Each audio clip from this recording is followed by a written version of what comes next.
Thanks to Milwaukee for always being there for the Smithereens. We appreciate it.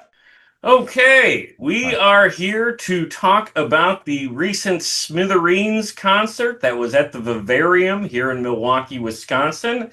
I am joined by Scott Savecco from the Weary World Band, and also Jim Martin and Chris Beyer from the Bait and Switch podcast, which is a podcast both Scott and I have been a guest on several times in the past.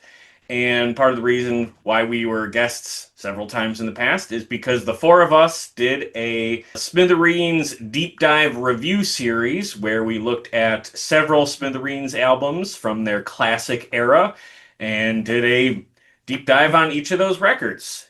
So today, this is sort of like an addendum or a exclamation point to that series as the four of us got together to go see the Smithereens in concert, and now we're going to talk about that experience. The concert was held at the Vivarium in Milwaukee, which is a new-ish venue. It's a remodeled venue, recently redesigned, beautiful space.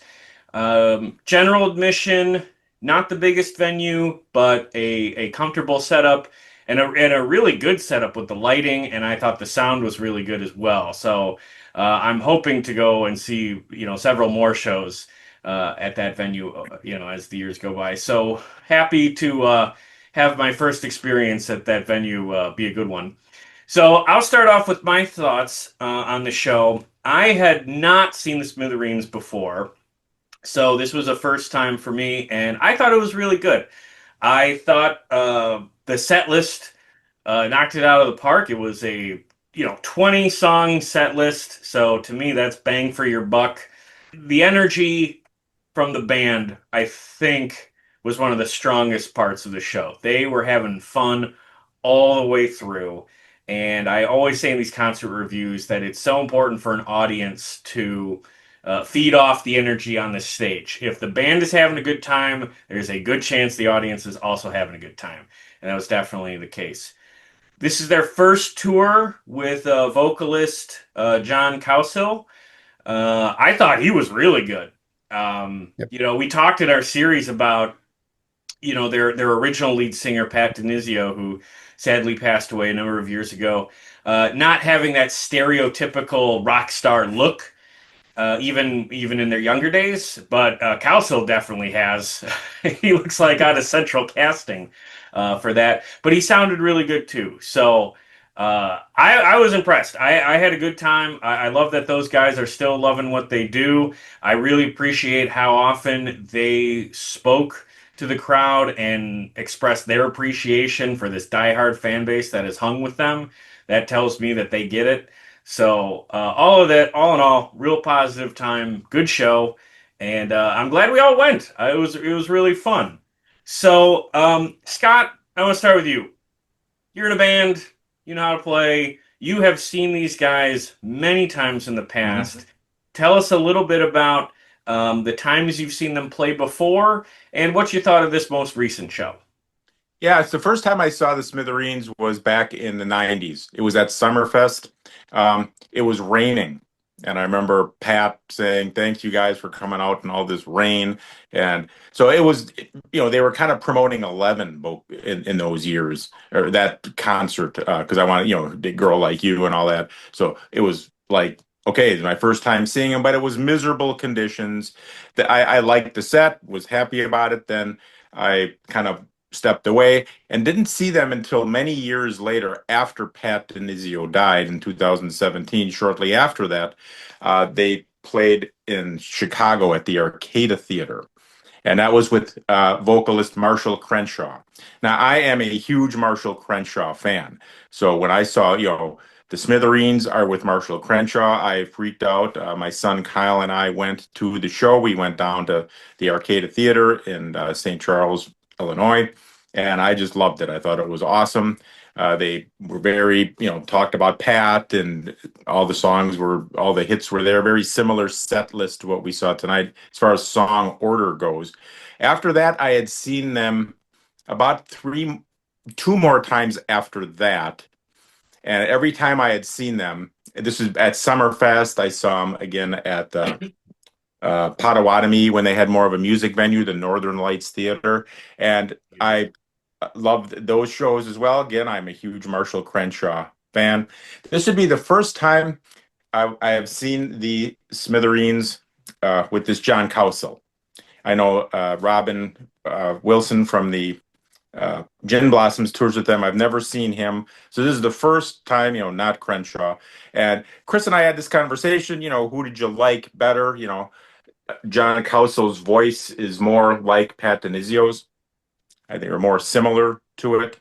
Now, I'm a huge admirer of Marshall Crenshaw, so if I was given the choice, I'd probably prefer Marshall. But I thought he did a great job. The songs were spot on. The set list was awesome. I loved that they start with Wallace Sleep. Yeah. And, they really got the hits going quick. Top of the Pops, Strangers When We Meet, Only a Memory were played early in the set to really rile up the crowd and get everyone kind of moving to it. And so that was probably my favorite part of the show was they started with some hits, really got people going, got people emotionally engaged in the show, and really kept it going through the whole thing. Oh, awesome. Yeah, you saw them in some good venues. Arcada Theater, I've been there. That's a good venue. One of the worst things about the Pato revamp is that we lost the Northern Lights Theater. That was one of my favorite venues to see shows in. So, okay, so Cowsill gets the thumbs up? Yeah, he does. Mm-hmm. Awesome. Okay, Chris, let's go to you next. You are also a musician. I know you play some of these songs in your band from time to time, right? Yeah, in the basement. Yep. Yep, there you go. So tell us a little bit about how many times you've seen them before and what you thought of this show. This is my fourth time I've seen them. I saw them at Summerfest, probably their second album, maybe. And then I saw them in Racine, probably in the middle 90s. And I'm not a big concert goer, honestly. I haven't been to that many concerts in my life, but that was probably my favorite concert of all time.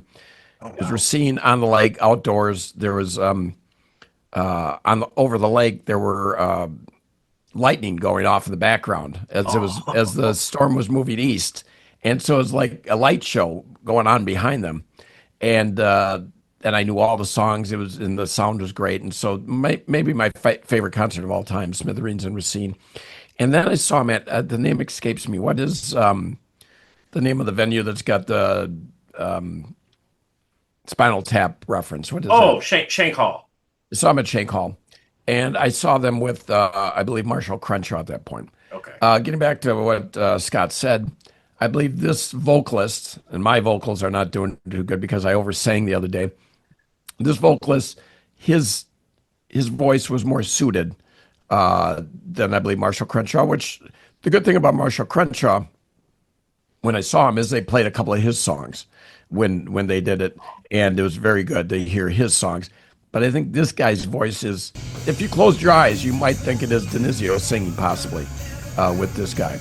And so it was a great show. Obviously, you get nostalgic about the songs you hear, but forget about nostalgia. They're just a good band. And I'd recommend anybody go, even if they don't know the songs, because they rock. So I'll leave it at that. Right on. Yeah, well said. Okay, Jim, let's move to you. I think you and I are coming from a similar place when we started this Smithereens project, but I know you've seen them before as well. So take us back. When did you first see them, and what did you think of this show?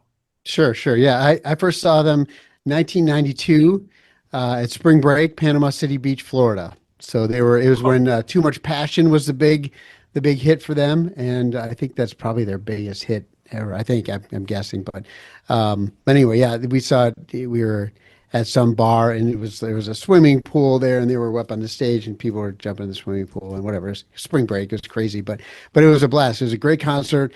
I really didn't know a whole lot about them then. At that point, I just knew, this girl that we went on spring break with wanted to see them because she knew about Too Much Passion. So, but then, gradually I got to know a lot more of their songs and really liked the band. And then a few years later, I saw them at Summerfest. Yeah. And I don't remember it raining, but it might have been the same. But yeah, Scott said the conditions were miserable. It was not miserable when I saw them. So I think it was, but it wasn't much too far after that, right? So it was probably, I don't know, 96, 97, maybe.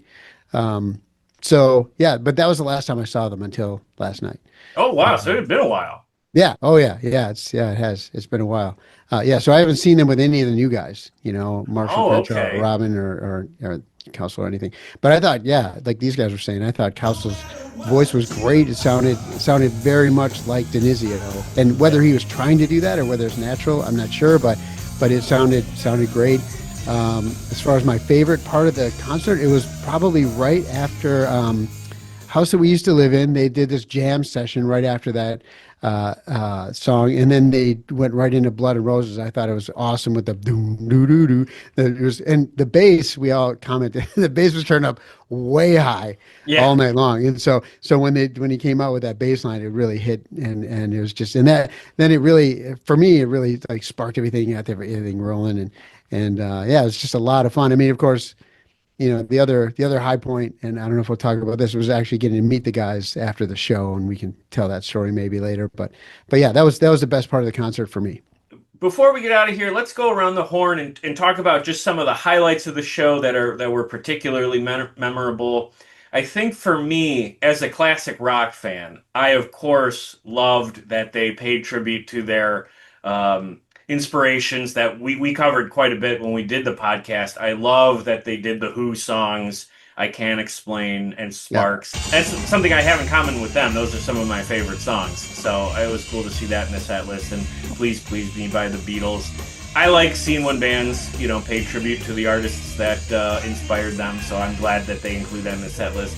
But as far as their songs go, I thought they, kind of what Scott said, they opened with Behind the Wall of Sleep and Top of the Pops, which are two of my favorites.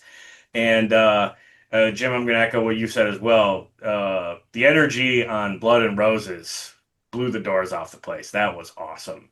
So I think those are the highlights for me. Scott, for this show specifically, what were some of the highlight moments? Well, I love that they almost every time I've seen the Smithereens, they start with Wall of Sleep, and that's awesome.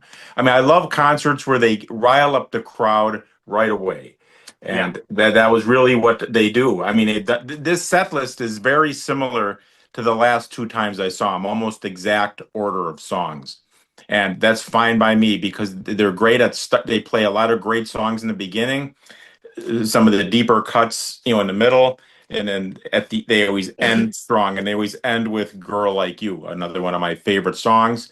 I like "Yesterday Girl" and a lot of the stuff off of 11, but really, as we discussed in the podcast, their first two albums really were the ones that connect with fans and got them their status of fame. So they really like to go there.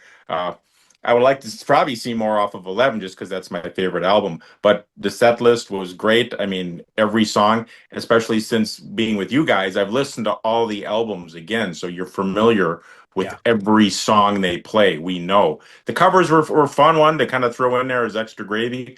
But I love that they start with Wall of Sleep and end with "Girl Like You."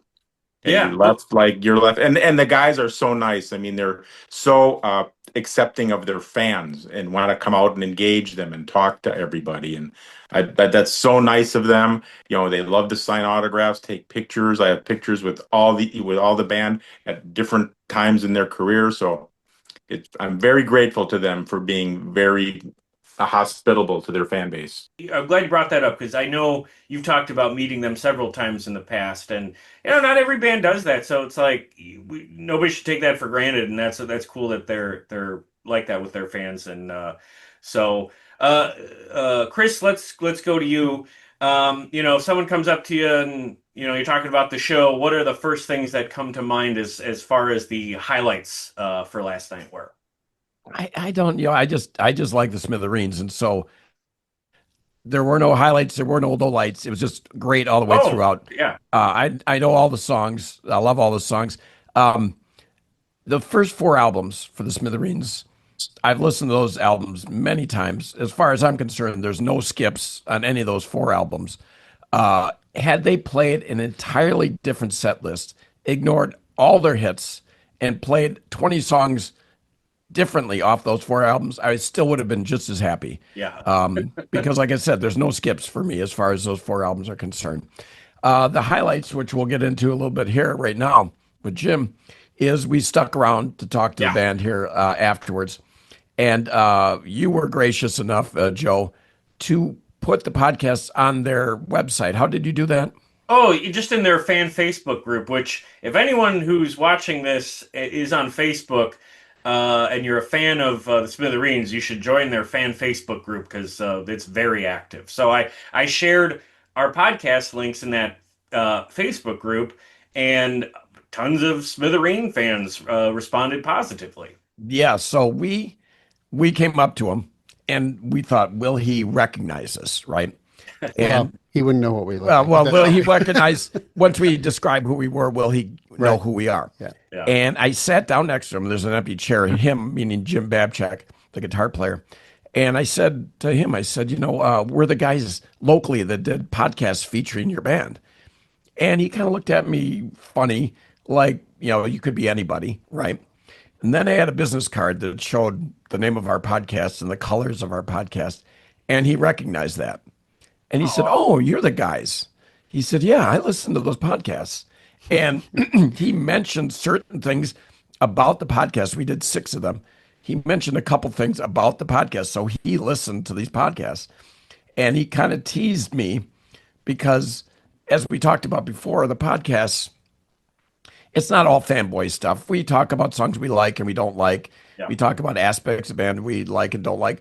They're one of my favorite bands, one of Scott's favorite bands. And so 95% positive. But to make a podcast interesting, you can't just be all positive all the time. Sure. And one of the things I mentioned in the podcast is I said, maybe with the singer being passed away, Jim is going to showcase his songs more. And he looked at me, he said, "Were you the guy that said that?" And he was kind of giving me the business. And we had a good laugh about it. And I said, "Yeah, I was the guy." And so it was funny that he listened and remembered. So that was the highlight for me. Yep. Oh, totally. Yeah. I mean, yes, that is definite proof that he heard those and those episodes. And it's cool that, he took the time to listen and had a sense of humor about it. Let's move on to Jim. Jim, when you think of the show, it could be a moment, it could be a song, it could be maybe that conversation after the show.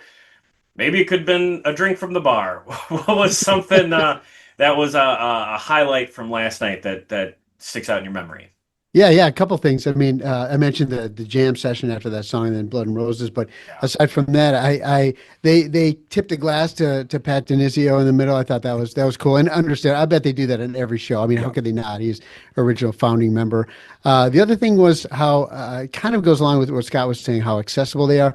They would talk to the audience. They would tell stories. They were engaging, friendly, appreciative of the audience. I thought that was really cool. The band before them, one of their closing songs, it was a couple of whatever. One of the songs, Dennis, the drummer, actually came out and they were like, "Hey, here's Dennis." And he sang with them on one of their songs, which was cool. It's like it's a party, right? We're just jamming, having fun. So And shout out to that band too. Yeah. We I don't know if we want to get into them, but Kitty Softpaw was really good too. It's a local Milwaukee band. Joe, in case not all your viewers are local here, but local band here. But they were really good. Got to talk to one of the guys after the show there too, and really again really nice, appreciative, kind people, just excited to play music, and it was a lot of fun. So and then aside from all that stuff was this fact that Jim Babchak actually listened to our podcast. I was blown away. I'm always blown away when somebody who isn't a family or friend, listens. Yeah, listen to your podcast. Really? Yeah. Wow, cool. You don't know who I am. All right, great. So, but that was fun. I'll just point out one quick thing here too. With John Cowsill, he at some point, it was after the second song or something, he was kind of introducing, and he kind of turned around, kind of gestured to the band and said, "The Smithereens," understanding like, I'm here to sing the songs, which is Yeah. great. But these guys are here, who you're here to see, right? I mean, these guys are the original guys, and I'm again humble and honored to be with these guys and doing this thing. It was cool. Yeah, he gets it. And I think that's what makes him a good pick for the band. He sounds the part. He, Mhm. he knows it's a special role that he has. So, yeah, good show. Good pick for the band. I'm glad we all went. I had a really good time. Yep. Obviously, you guys did too. Last, before we go, just any final thoughts at all from anybody? Yeah, I had a wonderful night out. It was so cool to do the podcast with you guys, talk about every Smithereens album, and then together all of us go to the show and actually encounter the band on a personal level. It was a wonderful experience and a great evening of awesome music. I could have gone to the show myself, and it would have been cool. It would have been, but it's so much more fun to be there with you guys and just to be there and share it with good friends and just to all have a great time. That really, it just amped it up another level. So it was great. It was a lot of fun last night. Thank you, Joe, for again posting this on the website. And also, you are not quite of the same generation as us, but you are open to this project, and you've taken on the band and you listen to the music, and now you've seen the band in the flesh, and so it's kind of cool when you expose somebody to a new band and they like them. And so we've exposed you to Smithereens. I think you're a little bit of a fan now. Yeah, right on. You know what's funny? I did have this thought last night. Most of the classic rock concerts that I go to are bands that were in their prime, for like the boomer generation. Mhm. And this was very much a Gen X crowd. So I heard a couple of guys say, like, there's a lot of old guys here. This was a younger crowd for me. Let's wrap it here. Thank you guys so much for joining me here for a concert review. For everybody watching, please tune in to the podcast that we did on Bait and Switch with Jim and Chris. The links to all of the Smithereens episodes are in the link below, and then you can find their show from there. And then also please subscribe to this channel and check out the other concert reviews that I've done. If you're a classic rock fan, I guarantee you I've talked about a different artist you're a fan of. But with that, I will just say thank you to the Smithereens for an awesome show. Thank you guys for joining me here, and good night. Thanks, Joe. Good night. Good night.